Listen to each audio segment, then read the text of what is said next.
called The Villainess. The film is about a female assassin who is arrested by the police after committing a massacre of a group of gangsters. However, she is not sent to jail, but rather used by the police to be an intelligence agent to do secret missions, such as killing dangerous criminals. The intelligence agency promises her that she can have a normal life after working for them for 10 years. How is her new life as an intelligence agent? Does she finally have a normal life? Let's find out together. A little kid named Suk is hiding under her bed while two men are intimidating her father. One of the men whistles and then stabs her father in the heart. Unfortunately, the killers find her shortly after and sell her as a whore at a very young age. When an old man is about to touch her, a man named Sang comes to save her. It turns out that Sang is a professional assassin and he trains a lot of assassin candidates. He also trains Suk to be a S-class assassin under his wing even though she is very young.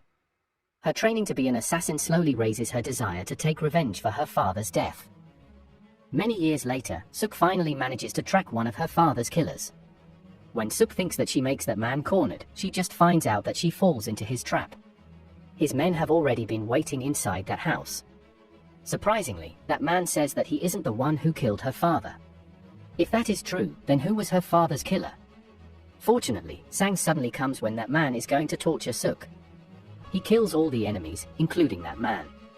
As Suk reaches adulthood, Sang decides to marry Suk, his own pupil, and then go for their honeymoon. While they are enjoying their time together, Sang receives a call saying that one of his men is in danger and needs his help. Soon after that, Suk is informed that her husband is killed. She is then told that Sang has been looking for her father's real killer all this time. And just now, he was killed while trying to save one of his men who was taken hostage by the killer. She is so furious knowing that and asks for her father's real killer location. Suk comes to that location alone and it turns out that there are a lot of gangsters inside that place. It seems that it would be hard for Suk to eliminate them all. However, she manages to kill them one by one with her superb assassin skills. Finally, she manages to reach the gangster's leader's room, who is suspected to be the person who killed her father and husband. It's more challenging for her this time as the men inside that room are stronger. But still, she finally finishes them all by herself and ultimately kills the leader by using a rope. When Suk is about to escape after that massacre, a police force suddenly arrives and surrounds her. There is no way for her to flee and she is finally arrested. However, it seems that the police department has another plan for her. Knowing her capability to eliminate that many gangsters alone, they don't simply send her to jail. Instead, they put her in an intelligence agency training program. That's an elite secret training program which creates cold-blooded and skilled intelligence agents to help the police by doing dangerous secret missions. They perform a plastic surgery on her to give her a new identity. One day, when they emit the anesthetic gas on Suk, she pretends to faint and then attacks the workers when they are about to bring her somewhere. She tries to escape from that place but she can't find a way out. Apparently, the rooms in that building are mind-blowing. First, she gets into a ballet room, then enters a kitchen where a cooking class is being held. When she is about to get caught, she uses one of the workers as a hostage. After that, she enters a theater room and ends up in a makeup room. In that room, there is a woman who seems to want to help her out and she shows Suk the exit. That woman jumps first and Suk immediately follows her, but that woman shoots her, but luckily she is still alive. It turns out that the woman is Kwon, the head of the intelligence agency program. She tells Suk that they faked Suk's death. She also tells her that Suk is pregnant. However, she offers Suk freedom on the condition that Suk has to work as an intelligence agent for 10 years. Suk agrees. Before being given her first mission, Suk is trained to do many things to support her daily life, such as cooking, doing makeup, and playing drama. That's so she can blend with society while she is on a mission. Few months later, Suk finally gives birth to her child, who she named Doon. She raised her child at that place because she is still in training. Besides being trained to do daily work, Suk is trained to fight. It looks like Suk is having a duel with an arrogant woman who just defeated her best friend. But that woman turns out to be no match for Suk, as Suk is able to read all of her attacks and easily knocks her down. Their battle is apparently being watched by the officials of that intelligence agency. One of the officials, named Hyun, seems to have feelings for Suk. After months of intensive training, finally Suk gets her first mission, which is to kill a samurai. They engage into a tense duel as they are equally agile and skilled. But Suk finally manages to kill the samurai after he does a reckless act. Samurai's men suddenly come and find out that their boss is killed. They chase her, but instead some of them are killed by Suk.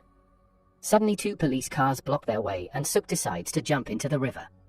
She manages to escape and successfully finish her first mission as an intelligence agent.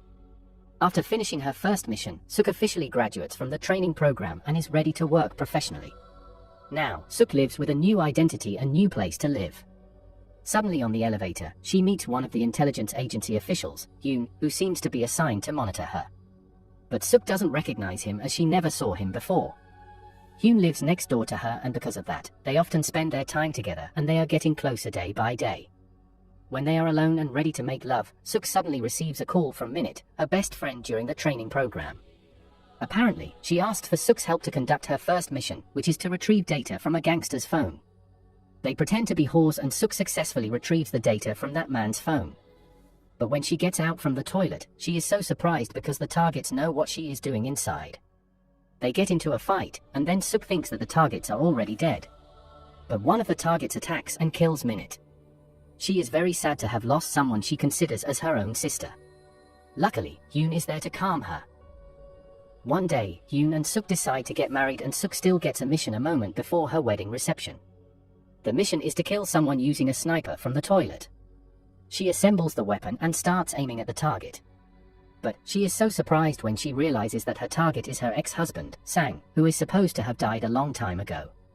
However, she is not very sure about it as she hasn't seen him for a long time. She misses her shot and fails the mission. Meanwhile, Sang and his men are investigating the shooting. He finds out that the place where the sniper was potentially aiming from was holding a wedding reception of someone who looks like his ex-wife. To make sure of it, he attends Suk's drama and now it seems like he already recognizes that woman. Suk and Hyun are having dinner together after the show. When Hyun goes to the toilet, Sang comes to her table in order to secretly kill her, but then he finally decides not to do it. He just tells her that he is her die-hard fan and leaves her. However, they still pretend not to recognize each other. Apparently, Sang is secretly recording the conversation between Hyun and his boss. It turns out that Suk and Hyun's marriage is only a part of Hyun's mission. And now, he has an evil plan with this recording. On the other hand, Kwon finds out that Suk meets Sang, a target. She suspects that there is something between Suk and Sang. However, Suk denies it and tells her that Sang is just her fan and it's all just a coincidence. Few days later, Suk receives a bouquet from Sang who pretends to be her fan. There is a flash disk and his phone's number 2 inside the bouquet. It turns out that the flash disk contains the recording of Hyun's conversation with his boss. Suk is so disappointed and heartbroken knowing that her marriage is just a mission. She then sends Sang a message through the phone number, warning him that a woman is going to kill him.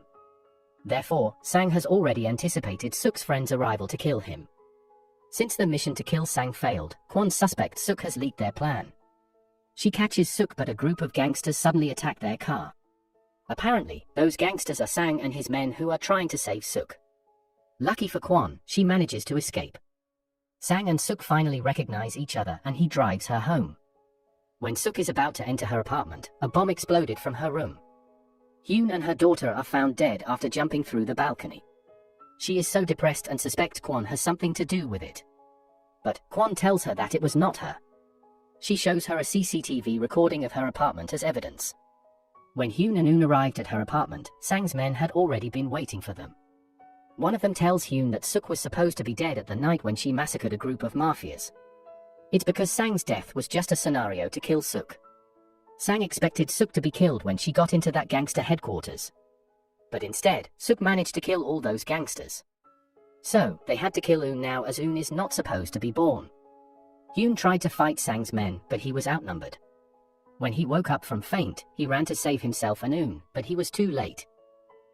Now, Suk knows that the one behind this is Sang.